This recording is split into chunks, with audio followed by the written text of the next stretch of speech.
Esta mañana, con la ayuda del Señor, ¿verdad? Vamos a seguir con la exposición del libro de Hebreos, la exposición secuencial, capítulo por capítulo, versículo por versículo. Y antes de entrar a nuestro texto, quiero dar una breve introducción recordando lo que habíamos dicho en el pasado sermón.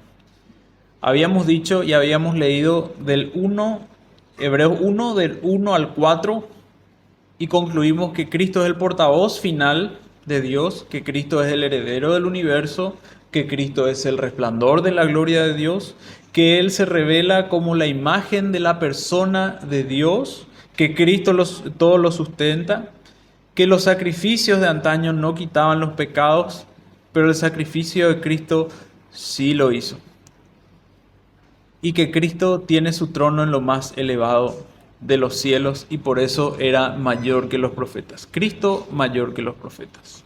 Esa es la introducción para recordar lo que habíamos hablado en el sermón anterior.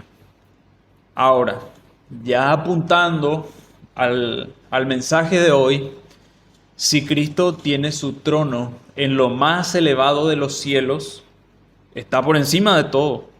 Y eso también incluye a los ángeles.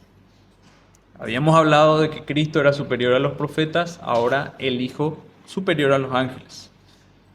Hablar de ángeles, para nosotros los latinos en general, hablar de los ángeles, culturalmente hablando, no es tan impactante o tan trascendente, porque se parte de que no hay una familiaridad con las escrituras o con los textos bíblicos, eh, digamos, de la puerta para afuera.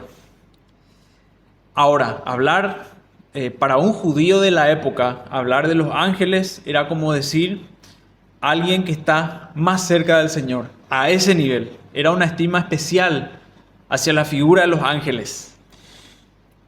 Y el escritor a los Hebreos demuestra que el Hijo es superior a los ángeles, usando las escrituras que los judíos conocían demasiado bien. Se valía de los textos que los judíos conocían. Y yendo al mensaje de hoy, el mismo está titulado como el Hijo superior a los ángeles.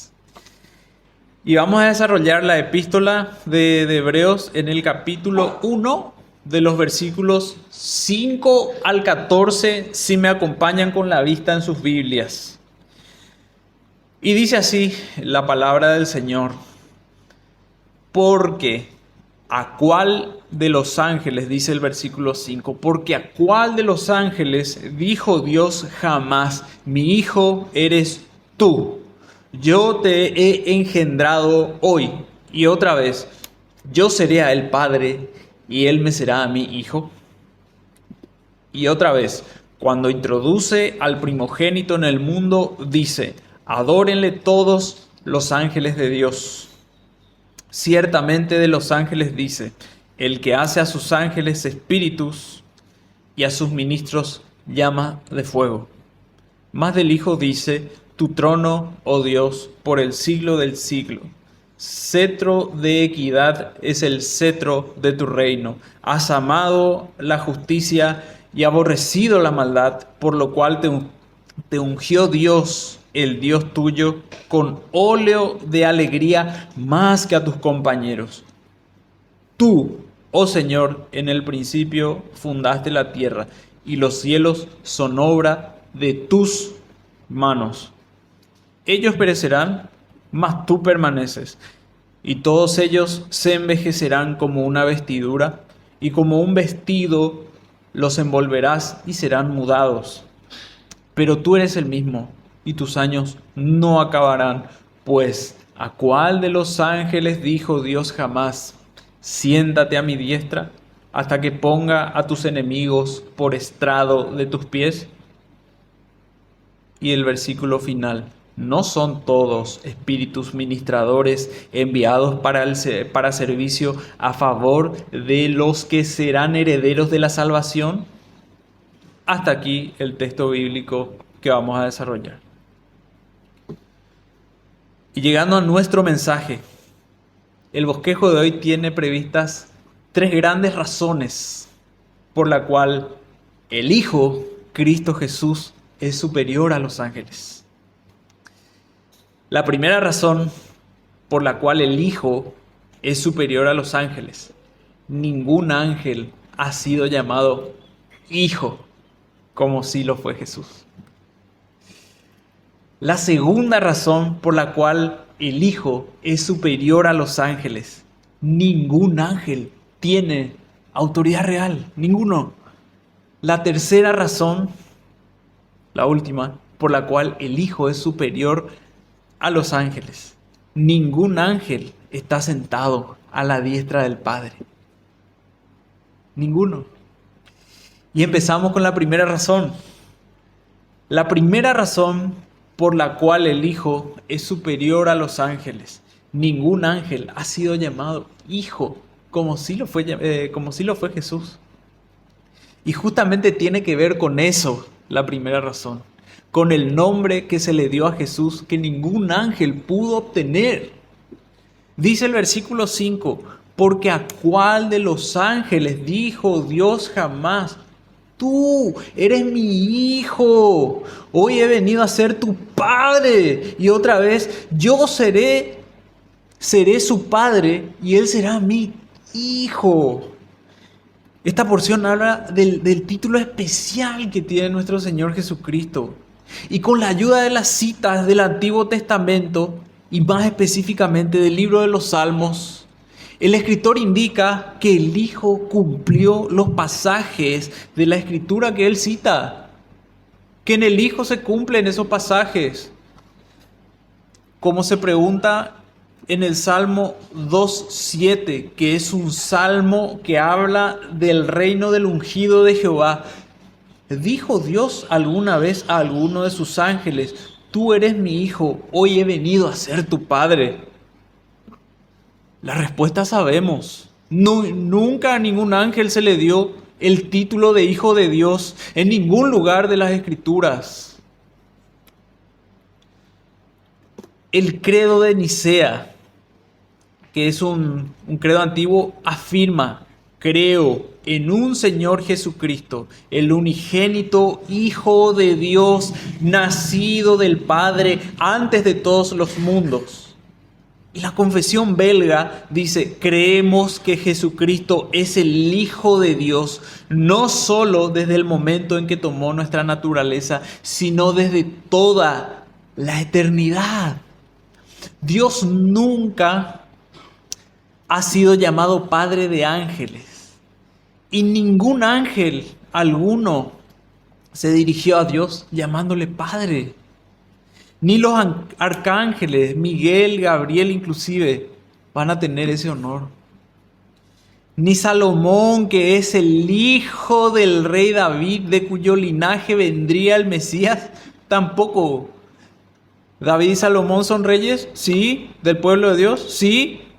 Pero Cristo es el verdadero y definitivo Rey divino, que es llamado Hijo. Y esa es, hermanos, la primera razón: la excelencia de su título, que solo le corresponde a Él y que hace que esté por encima de los ángeles. Ahora, la segunda razón por la cual el Hijo es superior a los ángeles: ningún ángel tiene autoridad real. Ninguno. Ninguno. Y esta razón podemos explicarla en una línea. Los ángeles sirven al Hijo, que reina con justicia, que fue ungido por Dios y que tiene el poder eterno sobre la creación. Repito, los ángeles que le sirven al Hijo, que reina con justicia, que fue ungido por Dios y que tiene poder eterno sobre la creación. Esa es la idea. ¿Qué ángel tiene autoridad real para reinar? ¿Qué ángel tiene el privilegio de ser ungido y hacer lo que quiera con la creación? Ninguno. Dice el versículo 6: y una vez más cuando Dios trae a su primogénito, es decir, al principal, al mundo, dice, adórenle todos los ángeles. Que por cierto, primogénito muchas veces se entiende como el primer hijo, pero en realidad en el contexto lo que está diciendo es el más elevado, lo más excelente. Esa es la idea. Y no solo es el hijo mayor que los ángeles, sino que también es, para que se entienda, él es adorado por los ángeles. El hijo es el creador de los ángeles. Y Dios ordena a estas criaturas que rindan homenaje al Hijo. Los ángeles, por ser creados, sirven al Hijo. ¿Y saben a quiénes también? A su iglesia, como dice Hebreos 1:14. También a aquellos que heredarán la salvación. Y esta cita, adórenle todos los ángeles. Como habíamos dicho, nuestro escritor se vale del Antiguo Testamento, que eran escritos que los judíos y los judíos cristianos conocían al dedillo porque cantaban en sus sinagogas y que quizás hasta las recitaban de memoria. Valiéndose de eso, cita, adórenle todos los ángeles, que tiene que ver con el cántico de Moisés. Deuteronomio 32:43. Ahora, en el texto con el que nosotros estamos familiarizados, dice, regocijaos, oh naciones, con su pueblo, hasta ahí. Sin embargo, lo que los destinatarios tenían a disposición era una traducción que se llama la Septuaginta. ¿Qué significa eso? La Biblia hebrea traducida al griego. En otras palabras, ellos su texto griego tenían así: regocijaos, oh naciones, con su pueblo, y adórenle todos los ángeles, porque él vengará la sangre de sus siervos. Esa es la idea. Hay una orden para los ángeles de adorar al Hijo. Los ángeles, aunque sí tengan cercanía a la presencia de Dios, a esa gloriosa presencia, ¿qué hacen? Adoran al Hijo, Cristo nuestro Señor, como Rey. Ellos le adoran y le sirven. Su trabajo es cumplir la orden del que sí tiene el título real, título de hijo y heredero de todo. Y continúa la palabra de Dios en Hebreos 1:7. El texto hebreo, el texto de Hebreos, el libro de Hebreos, que cita a su vez para apoyar su argumento el Salmo 104:4, diciendo: el que hace a los vientos sus mensajeros y a las flamas de fuego sus ministros. Y otra versión: él hace a sus ángeles vientos y a sus servidores llamas de fuego. En otras palabras, él manda, los ángeles cumplen. Así. El contraste entre el Hijo de Dios y los ángeles es muy claro. En ningún lugar de la Escritura se le otorga a los ángeles un título que indique que ellos son iguales al Hijo. Los ángeles son seres creados, y al ser seres creados son siervos de Dios y están dispuestos a hacer lo que Él mande. El Salmo 104 es un salmo de la naturaleza, bien conocido entre los adoradores judíos y cristianos de la antigüedad, que cantaban este salmo en las sinagogas y en las iglesias. El salmista le da esplendor y majestad a Dios, que como creador extiende los cielos como una tienda y establece las vigas de sus aposentos sobre las aguas. Los vientos son sus mensajeros, los relámpagos son sus sirvientes. Dios tiene un perfecto control de su creación y eso le incluye a sus sirvientes, los ángeles. El escritor usa este Salmo 104 para mostrar que los ángeles son subordinados del Dios hombre. Jesucristo. Son como los vientos y los relámpagos, parte de la creación de Dios y completamente obedientes a su voluntad.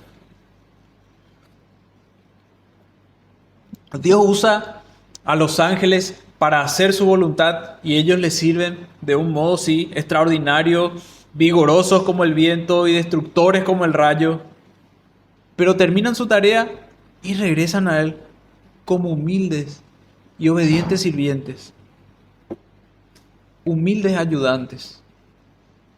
Y cerrando la idea de los ángeles, dice que son sirvientes de los ángeles. Ahora hay que describir el reinado de aquel a quien estos ángeles le sirven, del hijo que hay, del rey. Para compararle con los servidores, ¿qué podemos decir? Que Él es distinto porque Él tiene autoridad y reina.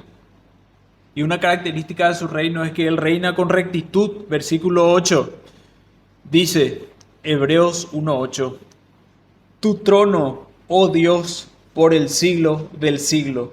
Cetro de equidad es el cetro de tu reino. Has amado la justicia y aborrecido la maldad. Y luego, por lo cual te ungió Dios, el Dios tuyo, con óleo de alegría más que a tus compañeros. Es decir, es ungido por Dios. La persona de la que se habla en el primer capítulo de Hebreos es llamada el Hijo. Hasta ahora no se le dio otro nombre. El escritor de la carta escribe, pero del Hijo, Él, Dios, dice, el Hijo divino y eterno, tal como se ha demostrado, es el Rey que está sentado a la diestra de la majestad en el cielo. Ese es. Y para dar a conocer la estabilidad del trono del Rey, es decir, del trono del Hijo, el escritor de Hebreos cita el resto del versículo. Y la equidad será el cetro de tu reino. La frase cetro de justicia significa en realidad que el rey tiene en su mano un cetro que simboliza la autoridad real. El cetro que está en manos del Hijo es un cetro de rectitud para administrar justicia y equidad. Él es perfectamente santo, justo y limpio, y tiene autoridad y tanto poder que Él imparte justicia. Él va a juzgar en el día final. Y por cierto, para los niños que vinieron al culto, el cetro es algo parecido a un bastón que usaban los reyes y emperadores y que significa que ellos mandaban. Ellos mandan, entonces ellos tienen el cetro. Y Jesús es el que manda sobre todos. Y Él es un rey que no es como los reyes que pisaron la tierra, porque Él ama perfectamente hacer la voluntad de Dios. Dios le ungió y le colocó por encima de todos. Dice el versículo 9, has amado la justicia y aborrecido la iniquidad. Por eso Dios, tu Dios, te ha colocado por encima de tus compañeros, ungiéndote con óleo de alegría. El reinado divino no podía ser ocupado por cualquier rey israelita. Solamente el Hijo de David, Jesucristo, cumplió las palabras de este salmo. Él ha amado la justicia, odió la iniquidad, tal como lo demostró durante su ministerio terrenal en los días de su carne. Jesús ama la justicia y desea que el pueblo de su reino también la ame y odie la iniquidad y la injusticia, la transgresión, el pecado. La justicia es el cimiento de su reino. Es por eso que exhorta a sus seguidores a buscar primeramente el reino de Dios y su justicia. En base a ese amor por la justicia es que Dios le ha ungido con óleo de alegría. Debe quedar claro que Jesucristo es el ungido de Dios desde la eternidad y hasta la eternidad. Y dice Hebreos que Dios le ungió con óleo de alegría, más que a sus compañeros. Es el Hijo ungido que, puesto por encima de todos sus compañeros, también comparte su gozo con ellos. La palabra compañeros implica que los compañeros de Jesús comparten su justicia y su gozo. Y esta palabra no es para los ángeles, sino para los seguidores de Jesús, que comparten el llamado celestial, como dice Hebreos 3:1. Por eso, Él es el Cristo. Y nosotros cristianos que procedemos de Él, los arroyos del manantial, dice Juan Calvino. Él es la fuente de la cual las aguas del arroyo surgen. Por consiguiente, Jesús no se avergüenza de llamar a sus compañeros hermanos, como dice Hebreos 2:11. También ellos tienen la unción del Santísimo, dice Juan en su primera epístola. Y luego se añade, en cuanto a vosotros, la unción que recibisteis permanece en vosotros. Cristo fue ungido con óleo de alegría más que a sus compañeros, pero nosotros, por la fe, coherederos, también recibimos esa unción. Y el catecismo de Heidelberg en la pregunta 32 dice, ¿pero por qué eres llamado cristiano? La respuesta, porque por la fe soy miembro de Cristo, participante de su unción, para que confiese su nombre y me ofrezca a Él en sacrificio vivo y agradable, para que en esta vida luche contra el pecado y Satanás con una conciencia libre y buena, y para que después de esta vida reine con Cristo eternamente sobre todas las criaturas. Y ese Rey ungido que tiene autoridad sobre los ángeles y los humanos, que es justo y tiene un reino estable, que aunque pasen los años y siglos y milenios, siempre va a permanecer. Aunque los mares se sequen y las montañas se despedacen y el sol se apague y nada más exista, ese Rey ungido siempre va a permanecer. Y en Hebreos 1:10 dice, y también en el principio, oh Señor, tú pusiste los cimientos de la tierra y los cielos son obra de tus manos. Como habíamos dicho la vez anterior, el Hijo de Dios es creador y sustentador del universo y es como tal muy superior a los ángeles. Tú pusiste los cimientos de la tierra, no los ángeles. Y los cielos son obra de tus manos, no de los ángeles. El apóstol Pablo, al hablar de Cristo, dijo, por Él fueron todas las cosas creadas, las cosas que están en los cielos y en la tierra. Colosenses 1:16. Y siguiendo la idea de que el reino del Cristo en el cual confiamos es estable y es superior, dice Hebreos 1:11, ellos perecerán, refiriéndose a la creación, pero tú perduras, todos ellos se desgastarán como una vestidura, los enrollarás como un manto, como vestidura serán mudados, pero tú eres el mismo y tus años no tendrán fin. Aunque los cielos y la tierra han sido creados por el Hijo, que es eterno, las cosas creadas por Él no son eternas, todo es temporal. El cielo azul, inmenso, si uno mira esas montañas gigantes, parece luego que nunca se van a terminar. Pero ¿saben qué? Están sujetos a cambio. Como dice el profeta Isaías, alzad vuestros ojos a los cielos, mirad a la tierra que está debajo. Los cielos se desvanecerán como humo, la tierra se desgastará como una vestidura y sus habitantes morirán como moscas. Pero mi salvación durará para siempre, mi justicia nunca fallará.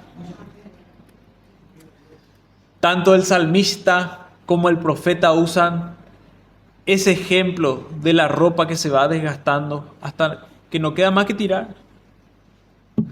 Esa ropa que hoy compras y que se ve espectacular, con los lavados de a poco se va desgastando hasta que en algún momento ya queda una de dos: o usar como trapo de cocina o tirar. Y usan ese ejemplo para mostrar la poca perdurabilidad. Pero el Creador, hermanos, el Creador, sin embargo, vive para siempre. Y Él es el mismo porque sus años nunca van a terminar. Sus años nunca terminan, puesto que nunca comenzaron. El Hijo no tiene principio ni fin. Esto por cierto, nunca puede decirse de los ángeles. ¿Que pueden vivir eternamente ante la presencia de Dios? Sí, pero su comienzo se registra a partir del momento en que el Hijo les creó. A partir de ahí. La cita del Salmo 104 nos enseña cuáles son los rasgos del Hijo, ¿verdad? Que Él es creador, que es todopoderoso y que es inmutable y que es eterno. Y así nuestro texto nos empuja a la última parada, la tercera y última estación. Y la razón por la cual, la tercera y última, por la cual el Hijo es superior a los ángeles, esa razón es que ningún ángel está sentado a la diestra del Padre. Dice el versículo 13, siempre Hebreos 1, ¿a cuál de los ángeles dijo Dios jamás: siéntate a mi diestra hasta que haya hecho de tus enemigos tarima para tus pies? Lo que usó el escritor hasta ahora fueron los mismos salmos que se cantaban en las sinagogas, lo que los judíos llegaron a cantar hasta quizá de memoria. Usó lo que ellos tenían en su memoria para que el Espíritu Santo golpee su corazón y miren a Cristo y se levanten las manos caídas y las rodillas paralizadas y que hagan sendas derechas para sus pies, para que lo cojo no se salga del camino, sino que sea sanado. Y eso se logra viendo lo esplendoroso y poderoso y majestuoso y estable y seguro y grandioso reino de Cristo, al que los ángeles le sirven y que es Rey por siempre y para siempre. El último salmo citado por el escritor es el Salmo 110, 1. Jehová dijo a mi Señor: siéntate a mi diestra. Es bello cómo el Espíritu Santo usa más de una vez también esta pregunta que se responde sola. ¿A cuál de los ángeles dijo Dios jamás? Empezó la serie en el versículo 5 con esa pregunta: ¿a cuál de los ángeles dijo Dios jamás? Y termina la serie con la misma pregunta que se responde sola. La respuesta es que a ningún ángel se le dio jamás el honor de sentarse a la diestra de Dios, aunque su trabajo sea muy importante. En ningún lugar figura que Dios haya honrado nunca a un ángel dándole una recompensa por sus servicios. En ninguna parte Dios promete a algún ángel algún obsequio o distinción o rango. Un ángel es un ángel y seguirá siendo un ángel. El Hijo, por el contrario, habiendo efectuado la purificación de nuestros pecados con su encarnación, muerte, resurrección y ascensión, ahí se sentó a la diestra de la majestad de las alturas, como dice Hebreos 1:3. El Hijo, hermanos, tomó el sitio de honor en respuesta a la invitación del Padre de que se sentara a su diestra. Jesús mismo, cuando estaba hablando con los fariseos sobre la identidad del Cristo, el hijo de David citó el Salmo 110:1 y preguntó: pues si David lo llama Señor, ¿cómo puede él, el Señor, ser su hijo? Como dice Mateo 22:45. Obviamente Jesús es el Mesías, no hay vuelta que dar. Pedro, en el día de Pentecostés, citó también el Salmo 110:1 y dijo: sepa pues ciertísimamente toda la casa de Israel que a este Jesús, a quien vosotros crucificasteis, Dios le ha hecho Señor y Cristo. Y Pablo, en su capítulo sobre la resurrección de Primera de Corintios, aplicó también el Salmo 110:1 a Cristo, que todas las cosas están bajo sus pies. El mandato de siéntate a mi diestra le es dirigido no a David, sino a Cristo, que es elevado a un sitio de honor sentándose junto a Dios Padre. Tremendo. Esteban, antes de que le maten, dijo: mirad, veo los cielos abiertos y al Hijo del Hombre que está en pie a la diestra de Dios. A los ángeles nunca se les pide que se sienten. Están alrededor del trono, listos para cumplir los deseos de Dios a favor de aquellos que heredarán la salvación. Ellos están ahí, parados, esperando los mandatos del Señor. Pero Cristo se sienta. Y dice el versículo 14, el último: ¿no son todos los ángeles espíritus ministradores enviados para servir a aquellos que heredarán la salvación? Desde el trono de Dios y desde ese sitial de honor se les dan órdenes a los ángeles para que actúen a favor y beneficio ya de los creyentes que heredarán la salvación. Mientras que Jesús se sienta entronizado en majestad, en honor y en grandeza, los ángeles son espíritus ministradores. Deben obedecer y servir, y ni un solo ángel queda excluido. Aún los arcángeles, Gabriel, Miguel inclusive, son enviados por Dios a actuar a favor de los santos. La Escritura enseña que los ángeles son espíritus ministradores, enviados para servir a aquellos, el pueblo de Dios, que heredarán la salvación. Los ángeles anuncian la ley de Dios, destacando cómo desarrollan su tarea, anuncian la ley de Dios, hacen llegar mensajes al pueblo de Dios, atienden las necesidades del pueblo de Dios, son designados guardianes de ciudades y naciones, y ¿saben qué? Reunirán a los escogidos cuando Cristo regrese. Y Jesús, sentado en su trono, va a decir a los escogidos: venid, benditos de mi Padre, recibid vuestra herencia, el reino preparado para vosotros desde la creación del mundo. Esto es lo que nos enseña el escritor a los hebreos, hermanos. Que Cristo, que el Hijo, es superior a los ángeles. ¿Y qué aplicación nosotros podemos recoger a partir de esta exposición, que no es nada más que el Evangelio? Que el Hijo de Dios se hizo carne, efectuó la purificación de nuestros pecados, y que todos los creyentes, en cumplimiento de la promesa, van a heredar la salvación y que son custodiados por ángeles. ¿Eso no es el Evangelio? Claro que sí. Y ahora, un mensaje que expone sin aplicar, hermanos.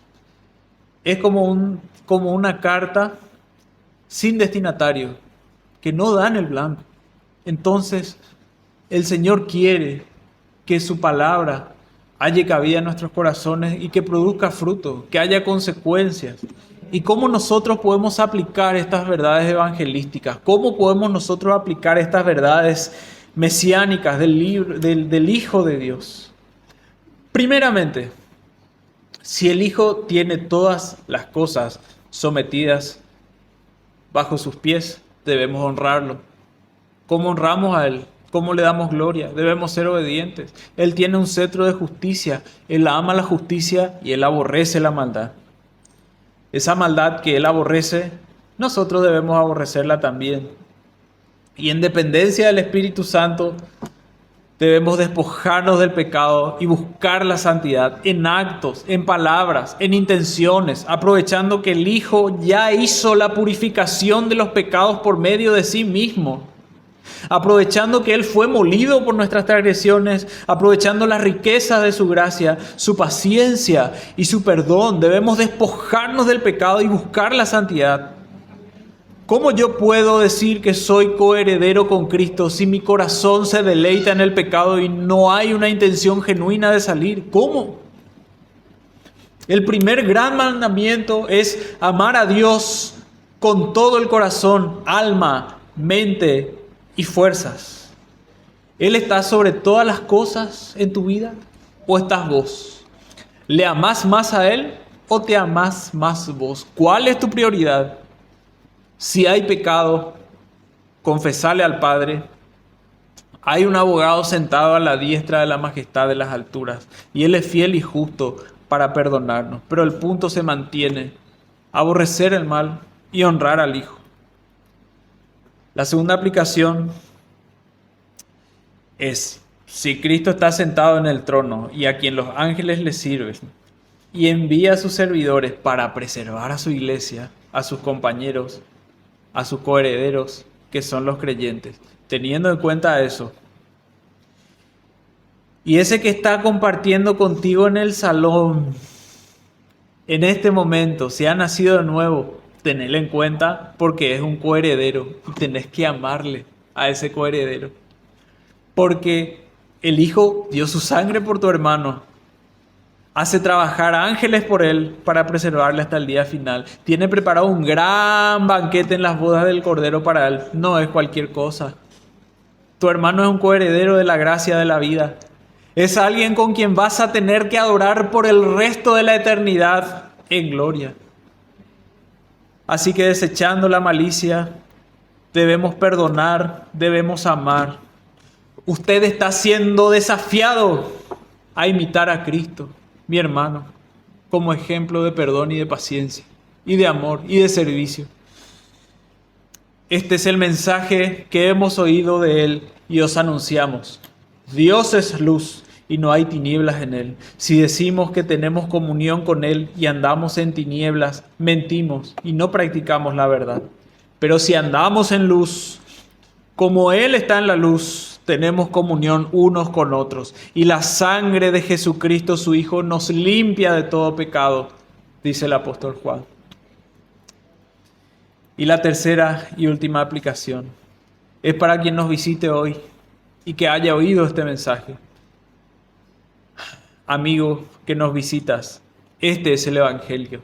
Cristo, superior a todos los mensajeros, a todos los ángeles y a todo cuanto exista en el universo, se hizo carne, descendió, fue tentado en todo, pero sin pecado. Murió la muerte que debíamos morir, vivió la vida perfecta que nunca hubiéramos podido alcanzar, fue crucificado, muerto, sepultado, resucitó y ascendió a los cielos y hoy está sentado a la diestra del Padre en la majestad de las alturas. Él es el Hijo del Dios viviente. Él es el único en el cual hay salvación. No hay otro lugar ni persona que pueda rescatarte de la condición de pecado en la cual estás. Eres pecador, así que te exhorto por el testimonio de la palabra a que te arrepientas de tus pecados y creas en este anuncio. El Evangelio de vida. Arrepiéntete de todo corazón y cree y serás salvo. Ruega a Dios por vida eterna. Ruega a Dios por un nuevo corazón. Él en su palabra dice que el que a mí viene no le echo afuera. No le echo fuera. Si te arrepientes y crees en Él, puedes librarte de las garras de la muerte. Dios promete vida eterna y vida eterna tendrás. Si confesares con tu boca que Jesús es el Señor y creyeres en tu corazón que Dios le resucitó de entre los muertos, serás salvo. Si Dios operó genuinamente en tu corazón, vas a ser coheredero con los redimidos que esperan recibir la gloria eterna. Te garantizo por el testimonio de la palabra, no por lo que yo diga, sino por lo que Dios reveló en su palabra y lo que ahora te comunicó. Amén.